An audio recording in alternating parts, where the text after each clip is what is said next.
Hello good morning. मैं हूं advocate Pallavi पाठक और मेरे चैनल में आप सभी का बहुत बहुत स्वागत है। जैसा कि आप सब जानते ही हैं कि मैं पीसीएसजे से रिलेटेड जो भी सिलेबस के टॉपिक्स हैं वो मैं पॉइंट वाइज करके एंड बहुत ही ज़्यादा कैलकुलेटिंग मेथड के थ्रू आप लोगों के सामने ला रही हूँ। तो मेंटेनेंस से रिलेटेड था। आज मैं महिलाओं का कार्यस्थल पर लैंगिक उत्पीड़न निवारण प्रतिषेध और प्रतितोष अधिनियम 2013 के बारे में आप लोगों को बताने वाली हूँ। तो जो भी बच्चे पीसीएसजे 2022 का फॉर्म फिल किए हैं उनके लिए ये बहुत ही बेनिफिशियल होने वाला है। ये आपको कहीं पे भी नहीं मिलेगा। ये सारी चीज़ें जो हैं मैं आपको यहाँ पे इंक्लूड कराऊंगी। ये जो अधिनियम है ये 22 अप्रैल 2013 को पारित हुआ था। 9 दिसंबर 2013 को लागू किया गया था और ये संपूर्ण भारत पर लागू है। इसमें 8 अध्याय और 30 धाराएं हैं और मैं यहाँ पे आपको वो 30 धाराएं पूरी तरीके से कैलकुलेटिव तरीके से मैं आपको यहाँ पे समझाऊंगी। ठीक है, मतलब 8 अध्याय यानी कि 8 लेसन जिसमें 30 सेक्शंस इंक्लूडेड है, वो सारी चीज़ें आपको यहाँ पे देखने को मिलेंगी। तो आइए चलते हैं। महिलाओं का कार्यस्थल पर लैंगिक उत्पीड़न निवारण प्रतिषेध और प्रतितोष अधिनियम 2013 महिलाओं को संरक्षण प्रदान करने के लिए और कार्यस्थल पर उसके अधिकारों की रक्षा करने के लिए महिलाओं का कार्यस्थल पर लैंगिक उत्पीड़न निवारण प्रतिदेश और प्रतितोष अधिनियम 2013 अधिनियमित किया गया है। विशाखा दिशा निर्देश। अब मैं यहाँ पे आपको बता दूं कि ये विशाखा दिशा निर्देश ये चीज़ क्या है। ये बताने से पहले मैं आपको एक छोटी सी कहानी बताऊंगी जो कि एक सच्ची घटना थी। भवरी देवी जो कि राजस्थान की रहने वाली महिला थी, उन्होंने एक साल की बच्ची का विवाह होने से रोक दिया था।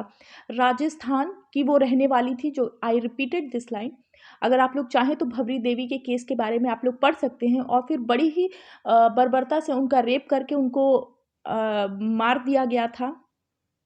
तो विशाखा नाम की एक एनजीओ थी, तो उन्होंने उस महिला के लिए इस तरीके का निवारण प्रतिदेश और प्रतितोष अधिनियम बनाने की सुप्रीम कोर्ट में अपील की और वहां पे उनको मंजूरी मिल गई। विशाखा बनाम राजस्थान राज्य मामले में फैसला सुनाते हुए सर्वोच्च न्यायालय ने स्पष्ट किया कि ऐसा कोई भी अप्रिय हाव भाव, व्यवहार, शब्द या कोई पहल जो यौन प्रकृति की हो उसे यौन उत्पीड़न माना जाएगा।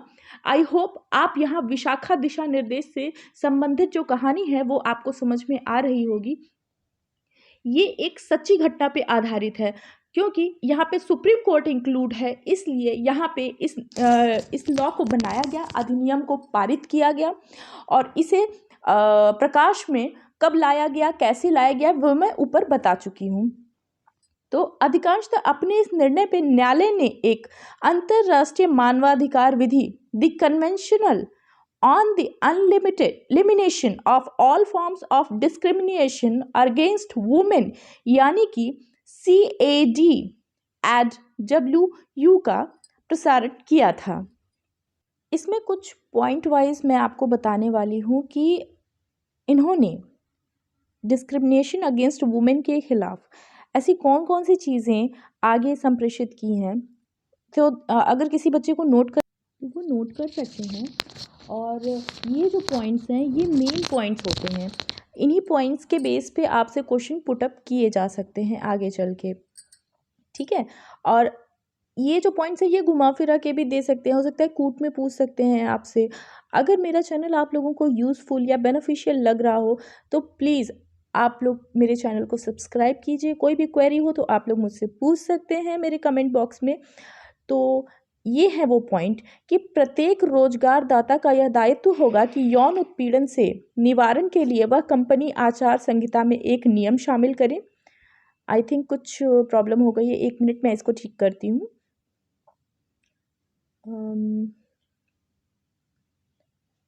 यस, हो गया। संगठनों को अनिवार्य रूप से एक शिकायत समिति की स्थापना करनी चाहिए जिसकी प्रमुख कोई महिला होनी चाहिए। नियमों के उल्लंघनकर्ता के विरुद्ध अनुशासनात्मक कार्यवाही की जानी चाहिए और पीड़िता के हितों की रक्षा की जानी चाहिए। नेक्स्ट पॉइंट है, महिला कर्मचारियों को उनके अधिकारों के प्रति जागरूक बनाया जाना चाहिए। नेक्स्ट पॉइंट है, वस्तुतः इस ऐतिहासिक फैसले में न्यायालय ने माना कि यौन उत्पीड़न की कोई भी घटना संविधान में अनुच्छेद 14, 15 और 21 के तहत दिए गए मौलिक अधिकारों तथा अनुच्छेद 19(1) के तहत व्यक्तिगत स्वतंत्रता का उल्लंघन है। यहाँ पे जो भी मैंने पॉइंट्स बताए, मैं अगर आप लोग कहेंगे तो बाद में भी डिटेल से मैं समझा दूंगी। तो यहाँ जो धारा 1 है वो क्या है, उसमें क्या चीज़ संप्रेषित की गई है बताने वाली हूँ कि संक्षिप्त नाम, विस्तार और प्रारंभ। कि इस अधिनियम का संक्षिप्त नाम क्या है, महिलाओं का कार्यस्थल पर लैंगिक उत्पीड़न निवारण, प्रतिषेध और प्रतितोष अधिनियम 2013 है। इसका विस्तार संपूर्ण भारत पर है, जम्मू कश्मीर में भी है।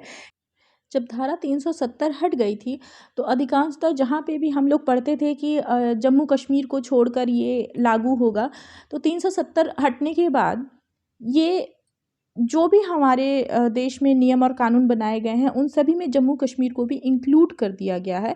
इसलिए ये जो महिलाओं की सुरक्षा से संबंधित जो ये भी बनाए गए हैं नियम और कानून, ये जम्मू कश्मीर में भी लागू होगा। अब 14, 15, 21 ये क्या है, ये आपको देखने को मिल जाएगा हमारे संविधान की किताब में।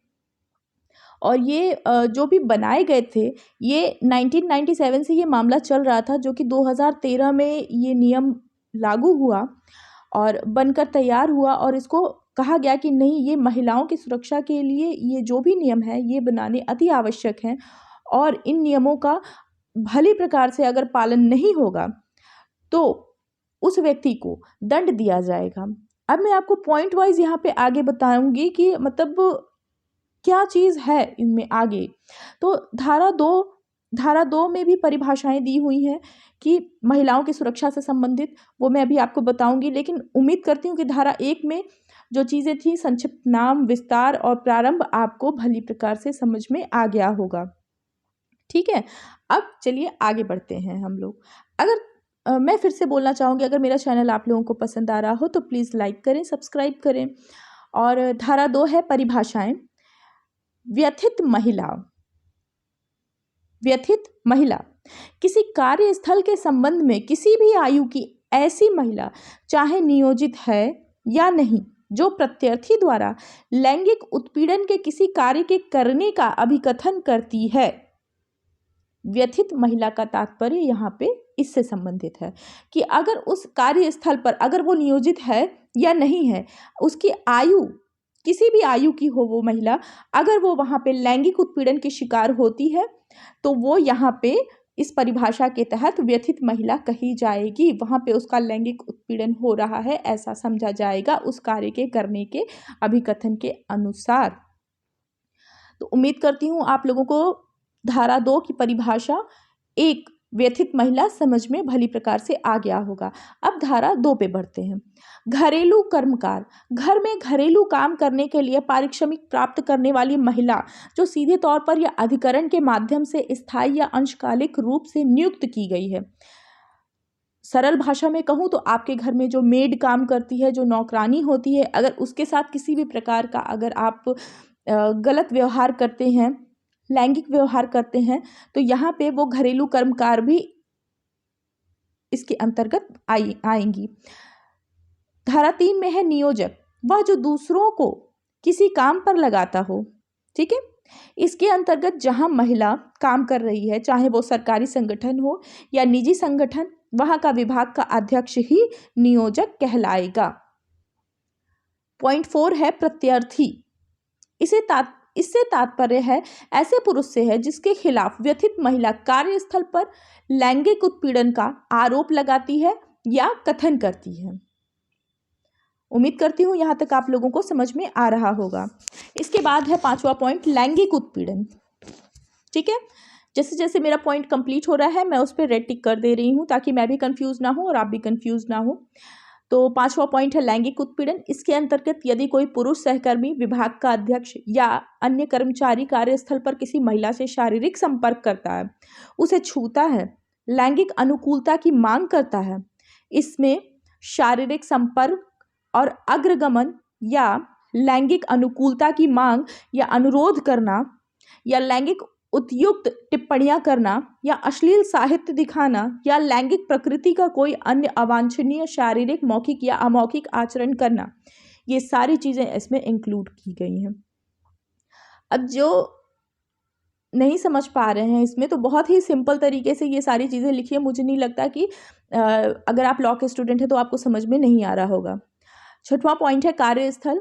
कोई भी शारीरिक कार्यालय, निजी कार्यालय या संगठन, अस्पताल, विद्यालय, ट्रेनिंग सेंटर, होटल, खेलकूद से संबंधित प्रशिक्षण संस्था, शैक्षणिक संस्थान, मनोरंजन संस्थान आदि, ये सभी जहाँ पे जो भी कार्यस्थल होते हैं, डिपेंड नहीं करता है कि अगर वो ऑफिस में काम करती हैं तो ही उस महिला का कंप्लेंट नोट किया जाएगा, नहीं, इन सब जगहों पे भी अगर वो काम करती हैं तो भी माना जाएगा। 10 से ज़्यादा लोग काम करते हैं तो आंतरिक परिवाद समिति का गठन किया जाएगा, और एक महिला काम करती है तो स्थानीय परिवाद समिति यानी कि लोकल कंप्लेंट कमिटी LCC का समिति का गठन किया जाएगा और फिर वहाँ पे उसकी सुनवाई होगी। अब जहाँ 10 से ज़्यादा लोग काम करते हैं तो वो फैक्ट्री की श्रेणी में आ जाता है, तो इसे इंटरनल कंप्लेंट समिति के द्वारा किया जाएगा, मतलब ICC के द्वारा। और अगर कहीं पे एक महिला काम करती है तो उसे स्थानीय परिवाद समिति यानी LCC माना जाएगा, यानी कि लोकल कंप्लेंट कमिटी। ओके, तो धारा 3 पे आते हैं हम। धारा 3 है लैंगिक उत्पीड़न का निवारण। अब मैं यहाँ पे आपको धाराएं बता रही थी कि पीड़िता की क्या धारा होती है, पीड़िता के अंतर्गत आप क्या समझ सकते हैं, किस स्थल पर काम करने वाली महिलाओं को इसके अंतर्गत इस श्रेणी में रखा जाएगा। उम्मीद करती हूँ पॉइंट वाइज मैं आप लोगों को समझाने में सक्षम रही हूँ। अगर कहीं पे किसी को भी कोई भी क्वेरी हो तो वो लोग मुझसे पूछ सकते हैं। LCC और ICC से रिलेटेड बहुत ही नॉर्मल चीज़ है। अगर आप प्रिटेंड नहीं समझ में आ रहा होगा तो मुझसे आप कमेंट बॉक्स में पूछ सकते हैं, मैं आपको समझा दूंगी। कोई बहुत बड़ी चीज़ नहीं है ये। ICC and LCC, local complaint committee and. अब आइए चलते हैं धारा 3 पर, लैंगिक उत्पीड़न का निवारण।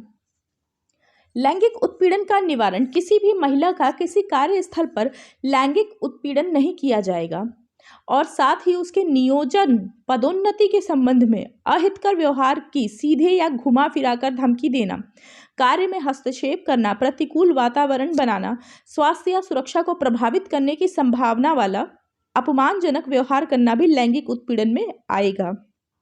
कहने का तात्पर्य है कि अगर कोई महिला को अगर आप उसके प्रमोशन के लिए या डिमोशन के लिए बोलकर उसका लैंगिक उत्पीड़न करना चाहते हैं तो आप वहाँ पे दोषी कहलाएंगे। अध्याय 2 में है आंतरिक परिवाद समिति का गठन। धारा 4 में है, धारा 3, ये अध्याय 2 है। अध्याय 2 में जो भी धाराएं हैं मैं यहाँ पे बता रही हूँ। अब अध्याय 1 खत्म हो चुका है। इसमें आंतरिक परिवाद समिति का गठन कैसे किया जाएगा उसके बारे में रिलेटेड है। तो धारा 4 है किसी कार्य स्थान का प्रत्येक नियोजक जहां 10 या 10 से अधिक कर्मचारी काम कर रहे हैं वहां वह लिखित आदेश द्वारा आंतरिक परिवाद समिति का गठन करेगा और इस समिति में कुल 4 लोग रहेंगे जिसमें एक अध्यक्ष एवं 3 सदस्य होंगे। ये जो उन समितियों का गठन होगा जो कि मैं अभी आपको ऊपर बता रही थी ICC और LCC के बारे में, तो ये उसी से रिलेटेड है। जहां 10 से ज़्यादा काम करते हैं वहां ICC लगेगा और जहां एक महिला काम करती है वहां LCC लगेगा। ओके, तो यहाँ पे मैं ICC की बात कर रही हूँ क्योंकि यहाँ पे 10 या 10 से अधिक कर्मचारी काम कर रहे हैं। ओके, वो अपना लिखित आदेश द्वारा आंतरिक परिवाद समिति का गठन करेगा और इस समिति में कुल 4 लोग होंगे जिसमें एक अध्यक्ष और 3 सदस्य होंगे। उम्मीद करती हूँ आप नोट कर रहे होंगे ये चीज़ें, क्योंकि इसी से रिलेटेड क्वेश्चन पुटअप हो सकते हैं। आइए अब आगे चलते हैं। आगे है कि अध्यक्ष कार्यस्थल पर नियोजित वरिष्ठ महिला होंगी जिसे पीठासीन अधिकारी कहा जाएगा। 2 सदस्य कार्यस्थल पर नियोजित ऐसे कर्मचारी जो महिला हितों के लिए प्रतिबद्ध हो एवं विधि की सामान्य जानकारी रखते हों। 1 सदस्य किसी NGO से जुड़ा हो जो महिला हितों के लिए प्रतिबद्ध हो एवं महिला उत्पीड़न के मुद्दों से परिचित हो। इस चीज़ का ध्यान रखना वहाँ बहुत ज़रूरी होगा कि वो जो भी समिति बनाई गई है उसमें जो वरिष्ठ होंगे वो एक महिला होगी, जो पीठासीन अधिकारी होंगी, जो मेन ऑफिसर होगा वो एक महिला होंगी और 2 सदस्य कार्यस्थल पर नियोजित ऐसे कर्मचारी जो महिला हितों के प्रतिबद्ध हों और उसी कार्यस्थल पर काम करने वाले 2 लोगों को वहाँ पे जो कि महिला हितों के लिए वहाँ पे लोगों की सहमति से बैठाए जाएंगे और एक व्यक्ति जो कि एक NGO से जुड़ा होगा जो महिला हितों के लिए काम कर रहा होगा या महिला उत्पीड़न के मुद्दों पर वो ज़्यादा अच्छे से भली प्रकार से बात कर रहे होंगे। इसमें आधे सदस्य महिला होंगी। इनकी नियुक्ति 3 साल की होगी और एनजीओ का सदस्य को नियोजक दे भत्ता देगा। ठीक है, तो उम्मीद करती हूँ यहाँ पे जो भी मैंने पॉइंट वाइज आपको समझाया है कि आईसीसी की गठन करने में किन पीठासीन अधिकारियों को नियुक्त किया जाएगा, कैसे नियुक्त किया जाएगा, आप लोगों को समझ में आ रहा होगा। रिलेट करके अगर आप लोग पढ़ेंगे तो आप लोगों के लिए ये नॉर्मल सी चीज़ लगेगी, क्योंकि अगर आप कहानी को अगर पिरोकर पढ़ेंगे तभी वो आपको समझ में आएगा। बीच बीच में से पढ़ेंगे तो वो समझ में नहीं आएगा। धारा 30 है, मैं 30 यहाँ पे आपको पूरी कोशिश करूंगी समझाने की। ठीक है, अब अध्याय 3 में है स्थानीय परिवाद समिति का गठन, जो कि उतना इम्पोर्टेंट नहीं है इसलिए मैंने इसको स्किप कर दिया है। अध्याय 3 में मतलब कुछ चीज़ें मैंने यहाँ पे स्किप की हैं, लेकिन जो इम्पोर्टेंट चीज़ें हैं वो मैंने यहाँ पे रखा हुआ है, जिसमें धारा 5 है कि जिला अधिकारी की अधिसूचना। ऐसा नहीं है कि मैं आप लोगों को सारी चीज़ें पढ़ा रही हूँ, इसमें कुछ चीज़ें और भी थी लेकिन मैंने उनको कट कर दिया है। जो इम्पोर्टेंट चीज़ें मुझे लगी मैंने उन्हीं चीज़ों को यहाँ पे इंक्लूड किया है। तो अध्याय 3 के स्थानीय परिवाद समिति का गठन किस प्रकार से किया जाता है, धारा 5 में दिया गया है कि जिला अधिकारी की अधिसूचना होगी, जिसपे राज्य सरकार इस अधिनियम के अधीन कृत्यों के निर्वहन एवं शक्तियों के प्रयोग हेतु जिला अधिकारी, अपर जिला अधिकारी या उप जिला अधिकारी को प्रत्येक जिले में जिला अधिकारी के रूप में अधिसूचित कर सकेगी। ठीक है, अब धारा 6 में है कि स्थानीय परिवाद समिति का गठन एवं उसकी अधिकारिता कैसे होगी। प्रत्येक जिलाधिकारी संबंधित जिले में एक स्थानीय परिवाद समिति यानी कि एलसीसी का गठन करेगा। अब जहाँ पे एक महिला होंगी वहाँ की मैं बात कर रही हूँ। यह समिति ऐसे मामलों पर विचार करेगा जहां 10 से कम कर्मचारी होने के कारण आंतरिक परिवाद समिति का गठन न हो सके, संपूर्ण जिले के लिए होगी। अब वहां पे एक महिला अगर काम करती है तो वहां पे किसी वरिष्ठ महिला को पदाधिकारी कैसे बनाया जाएगा, इस वहां पे उस जिला अधिकारी से संबंधित जो स्थानीय परिषद समिति का गठन होगा, उस समिति में ऐसे कर्मचारियों का होना सम्मिलित किया जाएगा जो आंतरिक परिवाद समिति का गठन ना कर सके हों या संपूर्ण जिले के लिए होगी। ठीक है, आइए, अगर आप लोग धारा 6 नोट कर चुके हो तो मैं अब आगे बढ़ती हूँ। धारा 7 है स्थानीय परिवाद समिति की संरचना, सेवा और अन्य निबंधन तथा शर्तें। अब इसमें कुछ नियम कानून बनाए गए हैं और उन शर्तों के आधार पर हमें आगे बढ़ना चाहिए। स्थानीय परिवाद समिति में जिलाधिकारी द्वारा नाम निर्दिष्ट एक अध्यक्ष एवं 3 सदस्य सहित कुल 4 सदस्य होंगे, जिसमें आधे से अधिक महिला सदस्य होना अनिवार्य है। अध्यक्ष कोई महिला ही होगी जो सामाजिक कार्य के क्षेत्र में प्रख्यात एवं महिलाओं की समस्याओं के प्रति प्रतिबद्ध हो। एक सदस्य जिला, ब्लॉक, तहसील, नगर निगम आदि में कार्यरत कोई महिला होगी।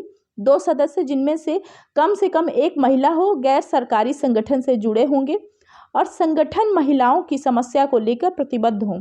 इसमें एक सदस्य विधिक पृष्ठभूमि से होना चाहिए।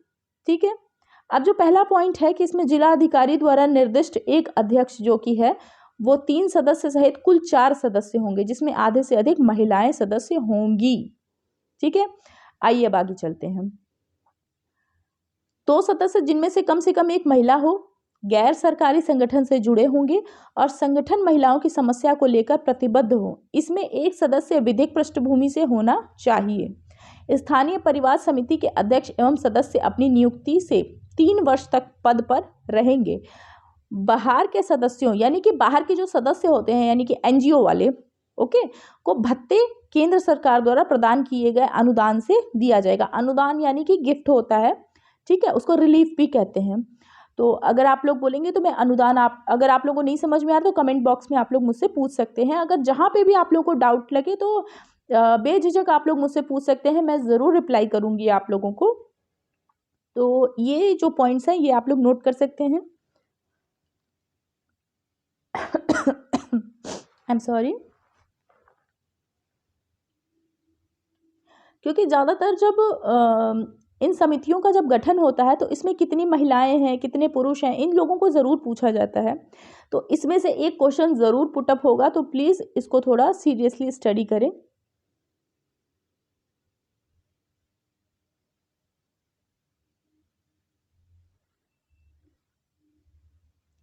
एंड इसके बाद मैं आप लोगों को बताने वाली हूँ नेक्स्ट सेक्शन के बारे में।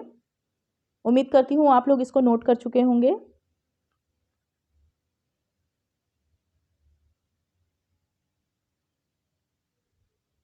हाँ, एक और चीज़ मैं बता दूं कि एलसीसी और आईसीसी में जितने भी सदस्य हैं, तो कुल सदस्यों की संख्या कितनी होती है, ये चीज़ ध्यान रखिएगा। उन सदस्यों की नियुक्ति कितने वर्ष तक होगी, इसका एक अलग पॉइंट से बना लीजिएगा। और जो एक व्यक्ति, दोनों में एक एक व्यक्ति को जो कि एनजीओ से रिलेटेड होंगे, तो उन व्यक्तियों को जो सैलरी है वो कौन देगा और कहाँ से देगा, तो वो जो भत्ते के रूप में देंगे वो केंद्र सरकार द्वारा प्रदान किया जाएगा, यानी कि केंद्र सरकार के द्वारा अनुदान से दिया जाएगा।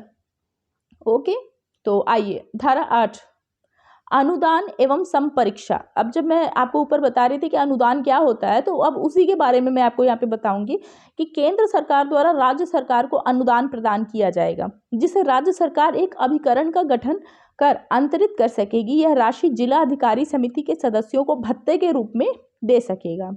ठीक है। अध्याय 4, परिवाद शिकायत। परिवाद यानी कि उसको अब सरल शब्दों में मैं बोलूं तो उसको शिकायत बोलते हैं, लेकिन लॉ की भाषा में उसे परिवाद बोलते हैं। और धारा 9 में है लैंगिक उत्पीड़न का परिवाद। परिवाद मैं बता चुकी हूँ ऊपर कि उसको सरल भाषा में क्या कहते हैं, शिकायत। तो अब यहाँ पे लैंगिक उत्पीड़न का परिवाद आप कैसे कर सकते हो। कोई व्यथित महिला मैं ऊपर डिस्क्राइब कर चुकी हूँ, कार्यस्थल भी डिस्क्राइब कर चुकी हूँ, लैंगिक उत्पीड़न भी डिस्क्राइब कर चुकी हूँ और परिवाद भी डिस्क्राइब कर चुकी हूँ।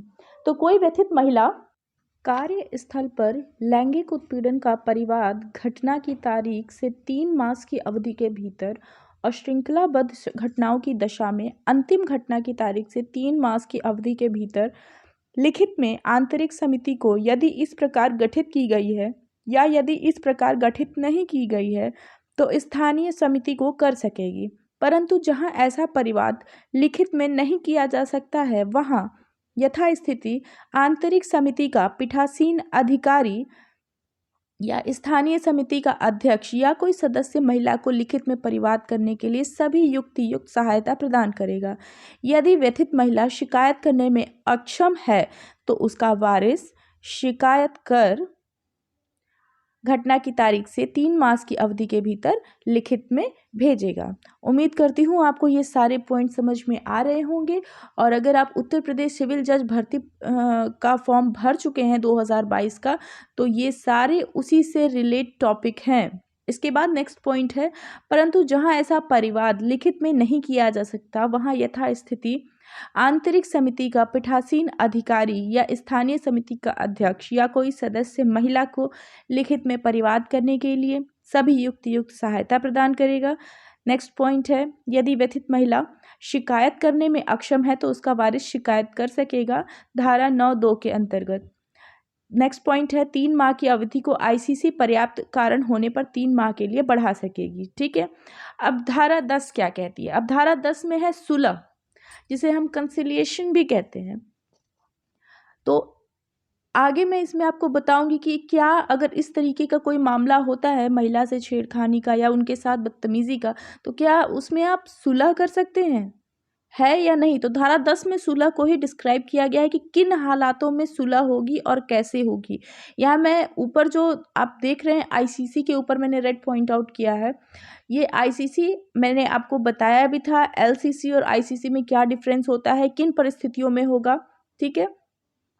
आइए चलिए अब सुलह के ऊपर बात करते हैं।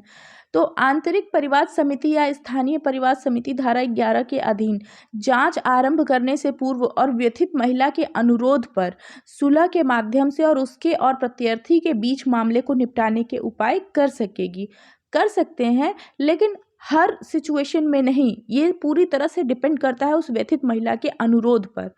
परंतु कोई धनीय समझौता सुलह के आधार के रूप में नहीं किया जाएगा। उपधारा 2 में कहा गया है कि यदि उपधारा 1 के तहत समझौता हो जाता है तो इस समझौते को अभिलिखित करने के पश्चात एक एक प्रति नियोजक को तथा एक एक प्रति प्रत्येक पक्ष को दी जाएगी। इसमें फुल्ली डिस्क्राइब किया गया है कि अगर जहां कहीं भी अगर लगता है कि धन से समझौता करना पड़ेगा इसमें, तो पूरी तरीके से वो व्यथित महिला इसका विरोध कर सकती हैं और इसमें पूरी तरीके से कहा गया है कि महिलाएं ही, उनके अनुरोध पर ही ये समझौता होगा। इसमें किसी भी तरीके का किसी का भी हस्तक्षेप शामिल नहीं होगा। अगर आप लोग नोट करना चाहते हैं तो इस चीज़ को आप लोग नोट कर लीजिए। इसके बाद मैं आप लोगों को नेक्स्ट पॉइंट बताऊंगी।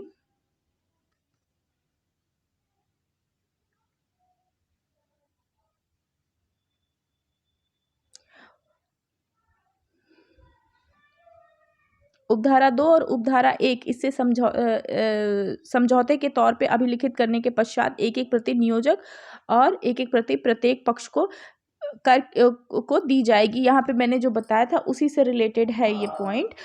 ये उतना इम्पोर्टेंट नहीं है, बट यहाँ पे प्रति दी जाती है, मतलब कॉपी दी जाती है। ओके,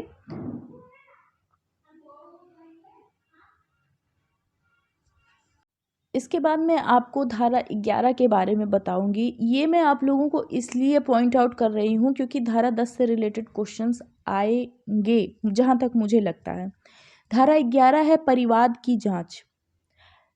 इसमें धारा 10 के उपबंधों के अधीन रहते हुए यथास्थिति आंतरिक समिति या स्थानीय समिति, जहाँ प्रत्यर्थी कोई कर्मचारी है वहाँ प्रत्यर्थी को लागू सेवा नियमों के उपबंधों के अनुसार, और जहाँ ऐसे कोई नियम विद्यमान नहीं है वहाँ ऐसी रीति है जो विहित की जाए परिवाद की जांच करने की कार्यवाही करेगी या किसी घरेलू कर्मकार की दशा में स्थानीय समिति।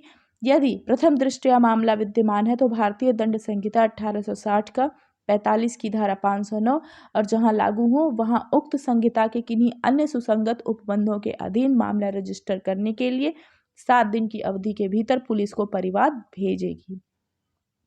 उम्मीद करती हूँ कि धारा 11 परिवाद की जांच आप लोगों को समझ में आया होगा, जो कि धारा 10 से रिलेट कर रही है।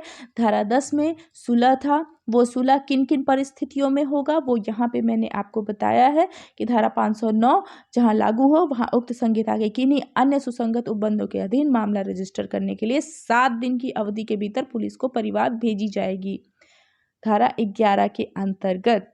ठीक है, इसे भी अगर आप चाहें तो as an point wise note कर लीजिए। इसके बाद मैं आपको नेक्स्ट पॉइंट बताऊंगी।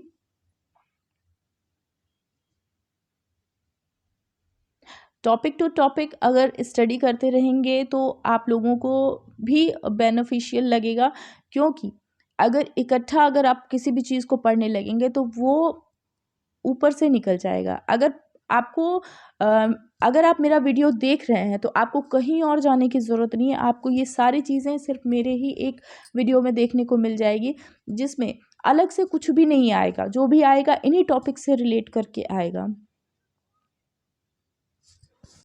और इस वीडियो के बाद मैं आपको बच्चों से रिलेटेड अपराध जो होते हैं, यानी कि पॉक्सो एक्ट जो कि 2012 में बनाया गया था, उसमें क्या संशोधन किए गए थे, कौन कौन से नए पिक पॉइंट्स थे, कौन से नए केसेस रिलेट थे, उनके बारे में बताऊंगी। इस वाले में आप भंवरी देवी का केस जरूर स्टडी कीजिएगा। ओके, जो कि मैं शुरुआत में ही आपको बता चुकी हूँ विशाखा दिशा निर्देश के बारे में। और धारा 11 में ये जो परिवाद की जांच है, इसमें पॉइंट वाइज करके 11 को धारा 11 को डिस्क्राइब किया गया है।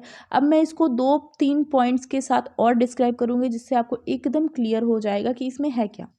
अब धारा 11 की उपधारा 2, यदि प्रत्यर्थी भारतीय दंड संहिता 1860 की धारा 509 का दोष सिद्ध पाया जाता है तो न्यायालय द्वारा 15 के तहत पीड़ित महिला को प्रत्यर्थी द्वारा मुआवजा देने का आदेश कर सकेगा। धारा 11 की उपधारा 3, आईसीसी एवं एलसीसी जांच समितियों की शक्तियां सिविल कोर्ट के सामने होंगी। धारा 11 की उपधारा 4, आईसीसी एवं एलसीसी अपनी जांच 90 दिन की अवधि के भीतर पूरी करेगी। अब ये इम्पॉर्टेंट है, कौन सा? धारा 11 की उपधारा 3, जिसमें आईसीसी एलसीसी जांच समितियों की जो शक्ति है वो सिविल कोर्ट के सामने पेश होगी, ठीक है, ना कि high court and supreme court.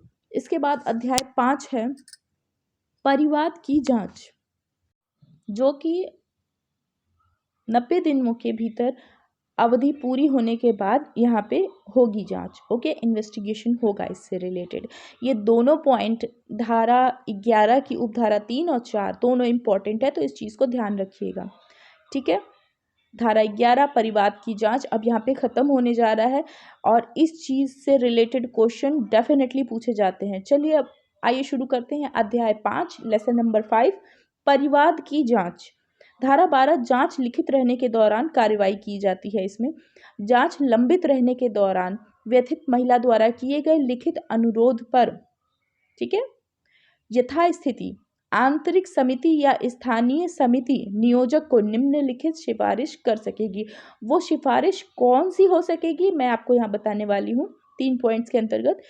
क में है व्यथित महिला या प्रत्यार्थी का किसी अन्य कार्यस्थल पर स्थानांतरण करना, या व्यथित महिला को 3 मास तक की अवधि की छुट्टी अनुदान करना, या व्यथित महिला को ऐसी अन्य राहत जो विहित की जाए प्रदान करना।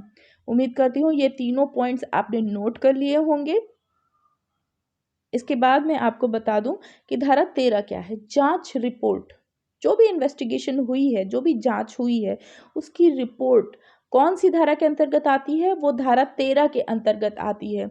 11 क्लियर हुआ, 12 क्लियर हुआ, अब धारा 13 में हम लोग स्टडी करने वाले हैं जांच रिपोर्ट।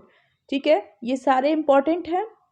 परिवाद की जांच धारा 12, इसको आप लोग देख लीजिएगा एक नज़र, क्योंकि इससे रिलेटेड भी क्वेश्चन आ सकते हैं। अब कहाँ से क्वेश्चन आएगा ये तो कोई नहीं बता सकता ना।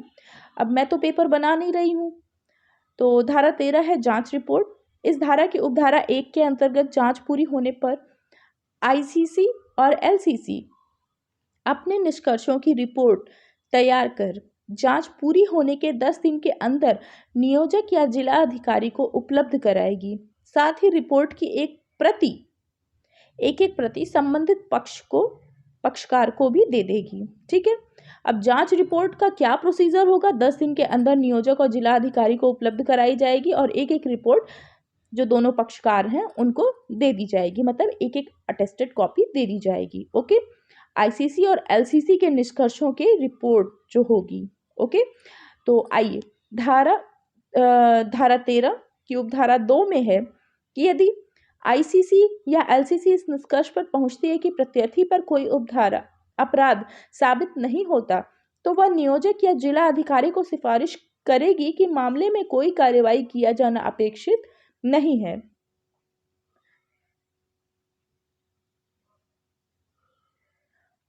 धारा 13 की उपधारा 3 में है, इसके अंतर्गत यदि प्रत्यर्थी पर आरोप साबित हो जाता है तो आईसीसी की जांच पर नियोजक एवं एलसीसी की जांच पर जिला अधिकारी 60 दिन के भीतर यानी कि 2 महीने के भीतर कार्यवाही करेगा तथा साथ ही पीड़ित महिला को प्रतिकर मुआवजा दिए जाने का आदेश भी कर सकेंगे।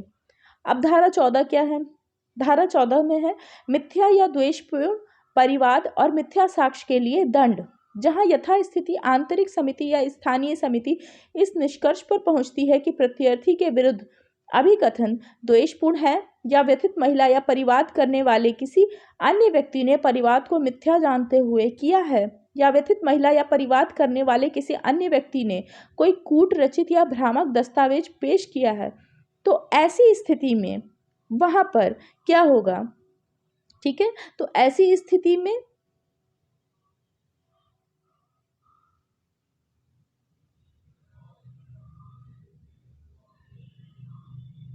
आई एम सॉरी, हेलो, और audio, I am sorry, I think कुछ प्रॉब्लम हुई ऑडियो में। हाँ, तो मैं बता रही थी कि व्यथित महिला या परिवाद करने वाले किसी अन्य व्यक्ति ने कोई कूट रचित या भ्रामक दस्तावेज पेश किए हैं, तो ऐसी स्थिति में वहां पर जो भी मिथ्या साक्ष्य दिए जाएंगे उस महिला के विरुद्ध नियोजक या जिला अधिकारी सेवा नियमावली के तहत कार्यवाही करेगा। ठीक है, उम्मीद करती हूँ कि धारा 13 आपको क्लियर हो गई होगी। अब धारा 14 पे आते हैं। मिथ्या या द्वेषपूर्ण परिवाद और मिथ्या साक्ष्य के लिए दंड क्या है? जहां यथास्थिति आंतरिक समिति या स्थानीय समिति इस निष्कर्ष पर पहुंचती है कि प्रत्यर्थी के विरुद्ध अभिकथन द्वेषपूर्ण है या व्यथित महिला परिवाद करने वाले किसी अन्य व्यक्ति ने परिवाद को मिथ्या जानते हुए किया है, या व्यथित महिला या परिवाद करने वाले किसी अन्य व्यक्ति ने उसे कूट रचित भ्रामक तरीके से किया है, तो वहां पे वो महिला के विरुद्ध नियोजक जिलाधिकारी को नियमावली के तहत कार्यवाही करेगा। उपधारा 2 में है कि मिथ्या साक्ष्य के लिए अथवा भ्रामक कूट रचित दस्तावेज उपलब्ध कराने के लिए साक्षी गवाह को दंडित किया जा सकता है। धारा 15 में है प्रतिकार का अवधारणा। धारा 13 में है खंड 2 के अधीन व्यथित महिला को संवत की जाने वाली जो राशियां होंगी वो अवधारण करने के लिए प्रयोजन के लिए यथास्थिति आंतरिक समिति या स्थानीय समिति निम्नलिखित को ध्यान में रखी जाएगी। अब इसे 3 पॉइंट्स में डिफाइन कर दिया गया है कि व्यथित महिला को कारित हुए मानसिक आघात, पीड़ा, यातना और भावनात्मक कष्ट हुआ है उससे रिलेट होगा। लैंगिक उत्पीड़न की घटना के कारण वृत्ति के अवसर की हानि, पीड़ित हुए शारीरिक या मनोचिकित्सकीय उपचार के लिए उपगत चिकित्सा व्यय, प्रत्यार्थी की आय और वित्तीय हैसियत, एक मुश्त या किस्तों में ऐसे समुदाय की साध्यता प्रदान की जाएगी। ये सारी चीजें उस पीड़ित महिला को प्रदान की जाएंगी। उम्मीद करती हूँ धारा 13 की उपधारा 3 के खंड 2 से रिलेट जितने भी पॉइंट हैं आप लोगों को यहाँ पे क्लियर हो रहे होंगे। सभी बच्चे अगर नोट आउट करना चाहें तो नोट आउट कर सकते हैं।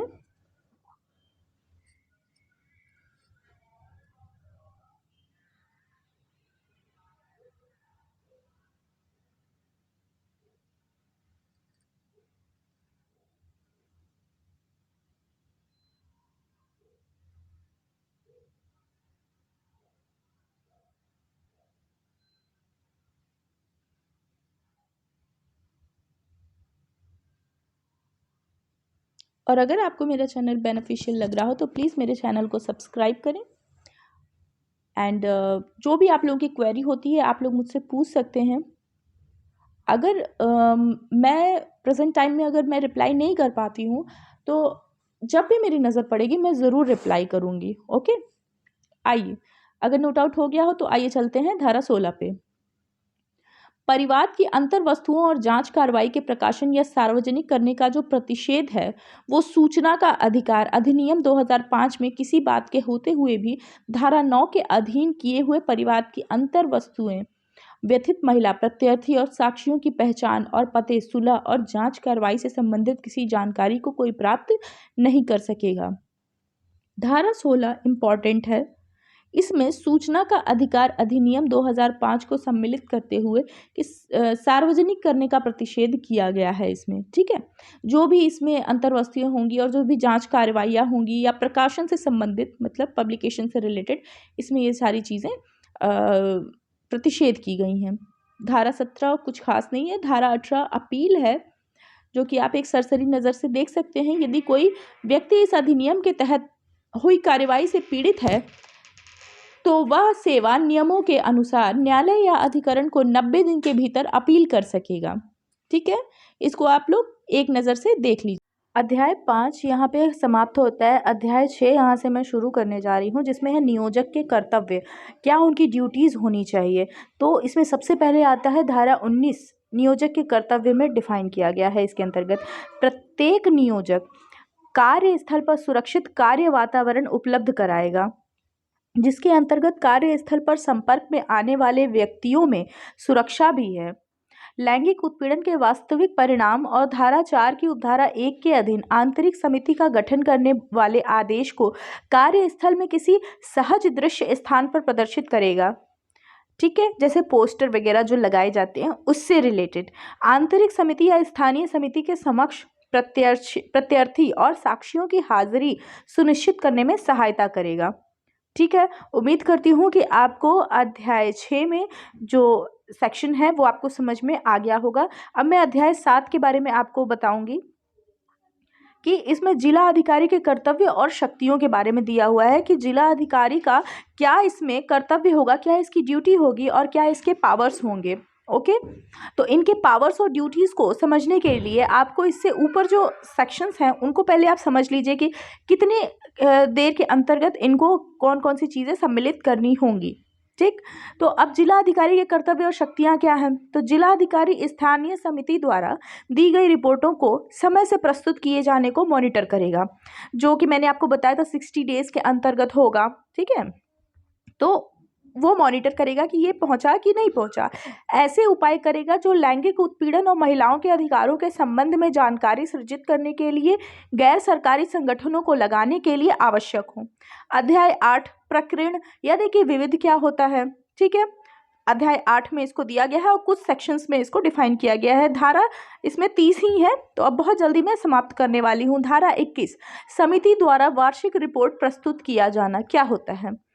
आंतरिक समिति या स्थानीय समिति प्रत्येक कैलेंडर वर्ष में ऐसे प्रारूप में और ऐसे समय पर जो विहित किया जाए एक वार्षिक रिपोर्ट तैयार करेगी और उसको नियोजक तथा जिला अधिकारी को प्रस्तुत करेगी। उस समिति का जो वार्षिक रिपोर्ट होगा वो प्रस्तुत किया जाना धारा 21 के अंतर्गत होगा, ठीक है। उम्मीद करती हूँ आपको ये वाले पिक पॉइंट समझ में आ गए होंगे। अब धारा 22 क्या होता है, नियोजक द्वारा वार्षिक रिपोर्ट में जानकारी का सम्मिलित किया जाना। इसको आप लोग नोट आउट कर लीजिए, कुछ खास नहीं है, इसको ऐसे ही आप देख लीजिए एक सरसरी नज़र से। धारा 22 और धारा 26 में है अधिनियम के उपबंधों के अनुपालन के लिए शास्ति यानी कि दंड, ठीक है। इसमें मैं आपको थोड़ी सी पिक पॉइंट से बता देती हूँ कि जहाँ कोई नियोजक धारा 4 की उपधारा 1 के अधीन एक आंतरिक समिति का गठन करने में असफल रहेगा, धारा 13, धारा 14 और धारा 22 के अधीन कार्यवाही करने में असफल रहेगा और इस अधिनियम के अन्य उपबंधों या उसके अधीन बनाए गए किन्हीं नियमों का उल्लंघन करेगा या उल्लंघन करने का प्रयास करेगा या उसके उल्लंघन को दुष्प्रेरित करेगा, वहाँ वह ऐसे जुर्माने से जो 50,000 रुपये तक का हो सकेगा दंडनीय होगा, ठीक है। तो अब धारा 4 की उपधारा 1 के अधीन इसको अंतरित किया गया है, इस चीज को ध्यान रखिएगा। अब इसमें धारा 13, धारा 14 और धारा 22 के अधीन कार्यवाही करने में भी ये असफल रहेंगे, तो इस चीज को हो सकता है घुमा के आपको पूछ सकते हैं, तो ध्यान रखिएगा। धारा 27 में है न्यायालयों द्वारा अपराध का संज्ञान लेना, ठीक है। अब न्यायालय अधिनियम के तहत दंडनीय अपराध का संज्ञान व्यथित महिला आईसीसी अथवा एलसीसी दोनों को इसमें इन्वॉल्व किया गया है कि परिवाद पर ले सकेगा, जिसका विचारण महानगर मजिस्ट्रेट या प्रथम श्रेणी का न्यायिक मजिस्ट्रेट करेगा। इस चीज को ध्यान रखिएगा कि वो संज्ञान कौन लेगा, जिसका विचारण महानगर मजिस्ट्रेट या प्रथम श्रेणी का न्यायिक मजिस्ट्रेट करेगा। ये दोनों में हो सकता है घुमा के पूछते दोनों सही है या एक सही है, ठीक है, इस चीज को ध्यान रखिएगा। इस अधिनियम के तहत प्रत्येक अपराध असंज्ञेय गिरफ्तारी नहीं होगी, ठीक है। अब धारा 29 में है समुचित सरकार की नियम बनाने की शक्ति। अब धारा 29 में क्या है, समुचित सरकार की नियम बनाने की शक्ति, पावर जो है वो क्या होगी, तो केंद्रीय सरकार इस अधिनियम के उपबंधों को कार्यान्वित करने के लिए नियम राजपत्र में अधिसूचना द्वारा बना सकेगी, ठीक है। धारा 30 क्या है, धारा 29 आप लोग चाहे तो नोट डाउन कर सकते हैं, कुछ खास इंपॉर्टेंट नहीं है, जो इंपॉर्टेंट था वो धारा 28 था। धारा 30 में है कठिनाइयों को दूर करने की शक्ति। यदि इस अधिनियम के उपबंधों को प्रभावी करने में कोई कठिनाई उत्पन्न होती है तो केंद्रीय सरकार राजपत्र में प्रकाशित आदेश द्वारा ऐसे उपबंध कर सकेगी। यहाँ पे महिलाओं से संबंधित जितने उनके कार्यस्थल पे उनके साथ लैंगिक जो भी शोषण से संबंधित जितने भी इम्पोर्टेंट कानून थे और जितने भी पिक पॉइंट्स थे मैंने यहाँ पे आप लोगों को भली प्रकार से समझा दिया है, और जो इम्पोर्टेंट थे इसमें मैंने वो भी चीज़ आप लोगों को बताई है। उम्मीद करती हूँ आप लोगों ने मेरे बताए हुए पॉइंट्स को नोट आउट किया होगा। इसी से रिलेट करके PCSJ 2022 से रिलेटेड क्वेश्चन पुटअप करे जा सकते हैं। तो अगर आप लोगों को कोई भी डाउट हो तो आप लोग पूछ सकते हैं। Thank you so much.